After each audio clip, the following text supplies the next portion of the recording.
بسم اللہ الرحمن الرحیم۔ السلام علیکم ورحمۃ اللہ وبرکاتہ۔ معزز ناظرین، ہم آپ کا استقبال کرتے ہیں ہمارے اسلامی تاریخی واقعات کے سلسلے میں، جہاں ہم آپ کو اسلامی تاریخ کے اہم واقعات کی معلومات فراہم کریں گے۔ یہ وہ واقعات ہیں جو ہمارے دین کی بنیاد ہیں اور جن سے ہمیں قیمتی سبق ملتا ہے۔ اللہ تعالی ہمیں ان واقعات سے سیکھنے اور اپنی زندگی میں عمل کرنے کی توفیق عطا فرمائے، آمین۔ ملاحظہ کیجئے، جب عالم دنیا میں ہر طرف شرک و کفر کی آوازیں ہر جگہ سے شروع ہو گئیں اور پوری دنیا میں بت پرستی جیسی بدترین لعنت نے دنیا والوں کو اپنے اندھیروں میں چھپا لیا، انسان ذات نے اپنے کریم رب کی بندگی چھوڑ دی اور درندوں جیسی زندگی گزارنے کا آغاز کر دیا۔ جہالت اور گمراہی کی وجہ سے اپنے خدا کے رشتوں کو بھلا دیا، اپنے جگر کے ٹکڑوں کو زندہ درگور کرنے جیسی ملعون رسومات کو اپنا مقصد بنایا، اور بھی سینکڑوں برائیاں اپنے وجود میں شامل کر دیں اور ہر سمت اندھیرا چھا گیا۔ اس وقت اللہ تعالیٰ کی ذات کو انسان ذات کی حالت پر رحم آ گیا اور اپنے محبوب و گزیدہ پیغمبر صلی اللہ علیہ وآلہ وسلم کو دنیا کا آخری پیغمبر و ہادی بنا کر دنیا میں انسان ذات کی رہنمائی کے لیے پیدا فرمایا۔ جب نبی مکرم صلی اللہ علیہ وآلہ وسلم نے اپنی زبان اطہر سے اپنے پروردگار عالم کا پیغام لوگوں تک پہنچانا شروع کیا تو ہر طرف سے اس رسول مکرم صلی اللہ علیہ وسلم کو لوگوں نے اس پیغام سے روکنے کی کوشش شروع کر دی، اور جس شخص نے آپ صلی اللہ علیہ وآلہ وسلم کے پیغام کو قبول کیا، اس پر مصیبتوں کے پہاڑ گرانے شروع کر دیے اور طرح طرح کی اذیتیں دینا شروع کر دیں۔ لیکن یہ شمع رسالت کے پروانے، آسمان نبوت کے چمکتے ستارے، بستان نبوت کے مہکتے پھول، آفتاب رسالت کی چمکیلی شعاعیں اور آغوش نبوت کے پروردہ ہستیاں اپنے آقا صلی اللہ علیہ وآلہ وسلم پر اپنی جانیں، مال، اولاد قربان کرنے کے لیے تیار ہو گئے، لیکن اس رسول محترم صلی اللہ علیہ وآلہ وسلم کے دامن کو چھوڑنے کا تصور بھی نہیں کیا۔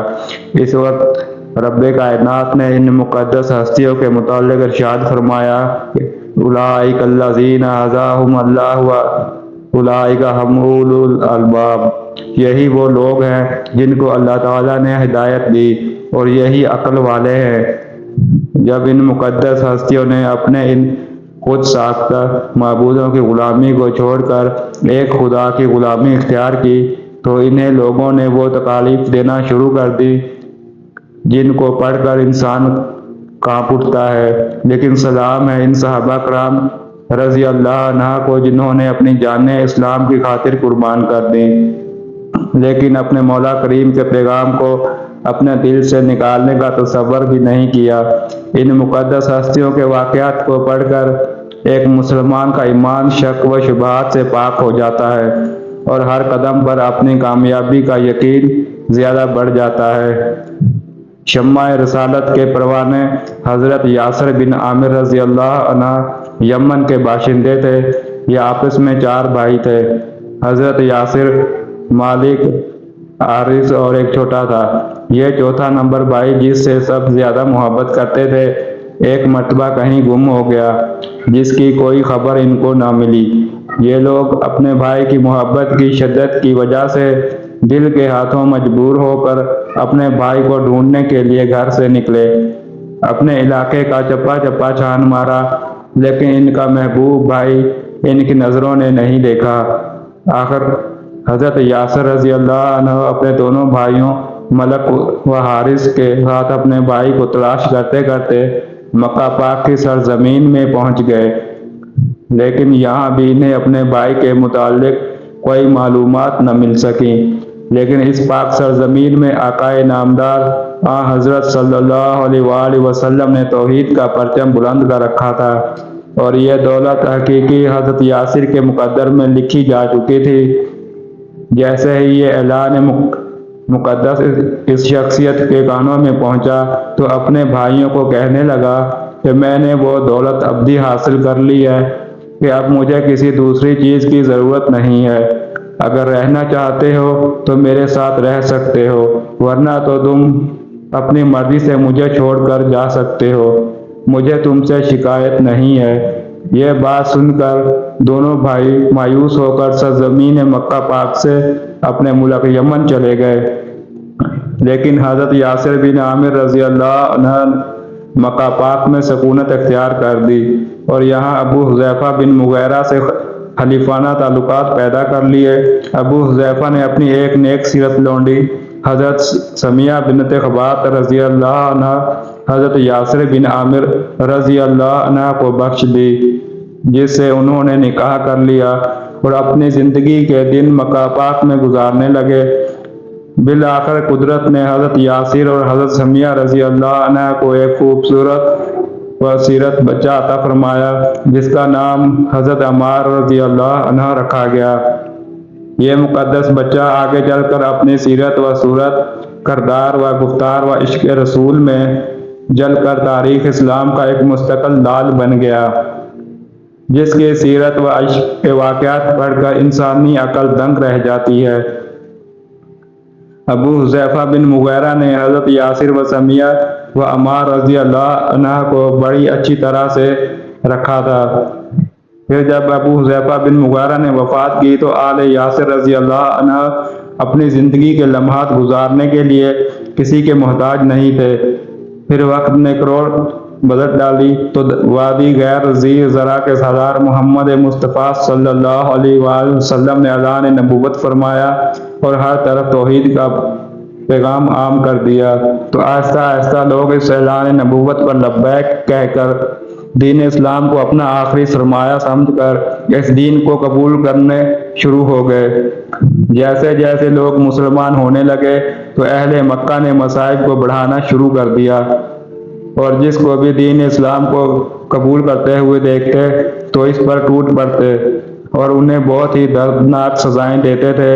کسی کو مکہ کی ریتیلی زمین پر لٹا کر اس کے سینے مبارک پر بڑے پتھر رکھ دیتے تھے، کسی کو ناک میں دھواں دیتے تھے، کسی کو گلیوں میں گھسیٹتے رہتے تھے، کسی کو لوہے کی زرہ پہنا کر انگاروں پر ڈال دیتے تھے، وغیرہ وغیرہ۔ ایسی عبرتناک سزائیں فقط اس لیے دی جاتی تھی کہ لوگوں، تم فقط بتوں کی عبادت کرو، اللہ تعالیٰ کے پیغام کو چھوڑ دو۔ لیکن جب سے سزائیں بڑھنے لگیں تو حلقہ اسلام میں لوگ بھی زیادہ شامل ہونے لگے اور توحید کے پرستاروں نے عزائم کفار کو دیکھ کر اپنا جان مال اولاد قربان کر دیا۔ لیکن اب ان ظالموں سے آنکھوں میں آنکھیں ملا کر فرماتے تھے، اب دنیا کی کوئی طاقت ہمارے سینوں میں سے دین اسلام کی محبت کو مٹا نہیں سکتی۔ تمہاری یہ سزائیں ہمارے ایمان کو متزلزل نہیں کر سکتی۔ تم اپنا بدترین کام کرتے رہو، ہم اپنی جانیں قربان کرنے کے لیے تیار بیٹھے ہیں۔ اب جیسے ہی کفار مکہ کو حضرت یاسر و سعید و عمار رضی اللہ عنہ کے مسلمان ہونے کی خبر ملی تو بنی مخزوم کے لوگ غیظ و غضب میں جل اٹھے اور اپنے ناپاک ارادوں کی تکمیل کے لیے آل یاسر رضی اللہ عنہ پر تکالیف کا دائرہ بڑھا دیا۔ ان توحید کے متوالوں کو اتنا مارتے تھے کہ ان کا جسم مبارک خون میں سرخ ہو جاتا تھا۔ پھر کفار کہتے تھے کہ اب بتاؤ ایمان کو چھوڑتے ہو یا نہیں؟ اگر نہیں چھوڑو گے تو ہم تمہیں ایسی عبرتناک سزائیں دیں گے کہ لوگوں کے لیے مثال بن جاؤ گے۔ جب کفار مکہ میں یہ اپنا ناپاک ارادہ ظاہر کرتے تھے تو یہ تینوں فرماتے تھے کہ محمد رسول صلی اللہ علیہ وآلہ وسلم پر ہماری 1000 جانیں بھی قربان ہیں۔ اگر ہم اسی حالت میں بھی فوت ہو گئے تو ہمیں موت سے کوئی شکوہ نہیں، بلکہ ہم فخر سے کہیں گے کہ محبوب صلی اللہ علیہ وآلہ وسلم کے قدموں میں قربان ہوئے ہیں۔ یہ جواب سن کر کفار جل جاتے تھے، پھر ان کو لکڑیوں، گھونسوں اور لاتوں سے اتنا پیٹتے تھے کہ یہ مظلوم بے ہوش ہو جاتے تھے۔ پھر جب ہوش میں آتے تھے کفار پوچھتے تھے، بتاؤ اب کیا ارادہ ہے؟ اذیتیں برداشت کرنے کا شوق ہے یا ایمان چھوڑتے ہو؟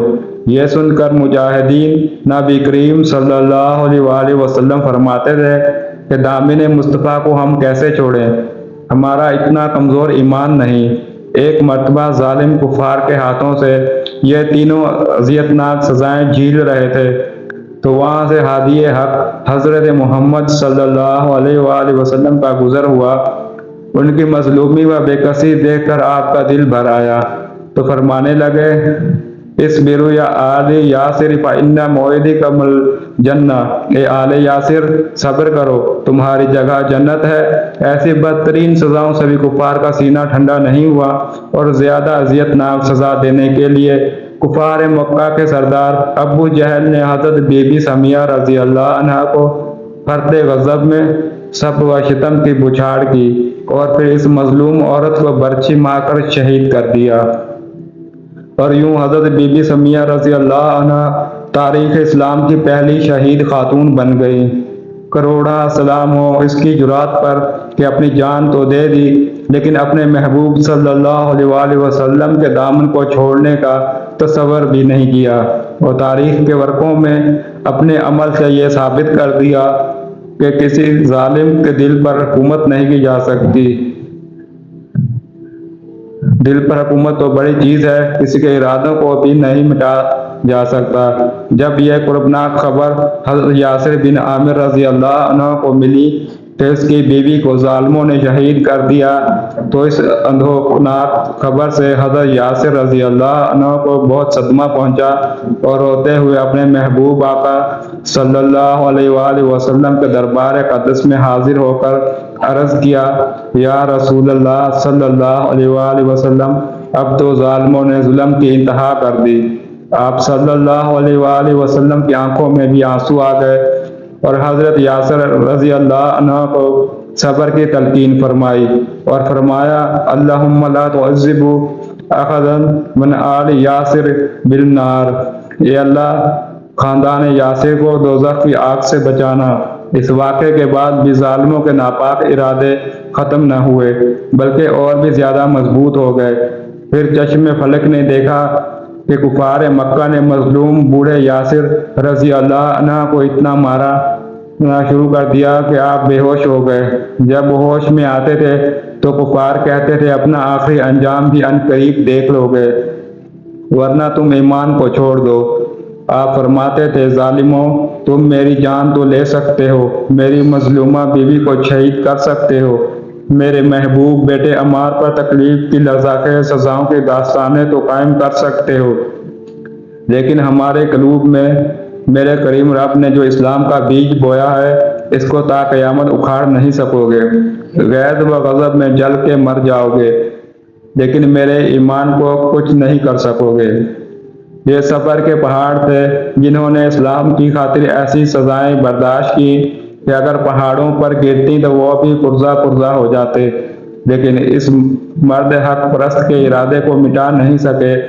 یہ وہ لوگ تھے جن کے لیے اللہ تعالیٰ نے فرمایا، اولئک ھم المؤمنون حقا، یہی سچے مومن ہیں۔ بالآخر حضرت یاسر رضی اللہ عنہ ان ظالموں کی سزائیں سہتے سہتے شہید ہو گئے لیکن اپنے محبوب آقا صلی اللہ علیہ وآلہ وسلم کے دامن کو اپنے ہاتھوں سے نہیں چھوڑا۔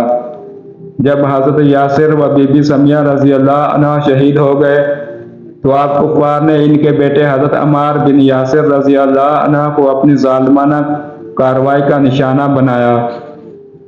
وہی ظلم، وہی تکلیفیں، وہی اذیتیں، وہی مصیبتیں حضرت عمار بن یاسر رضی اللہ عنہ کو دینے لگے جو ان کے مظلوم والدین کو دے کر شہید کر دیا تھا۔ اب اس توحید کے قائل کو مشرکین و کفار نے بھوکا پیاسا رکھنا شروع کر دیا۔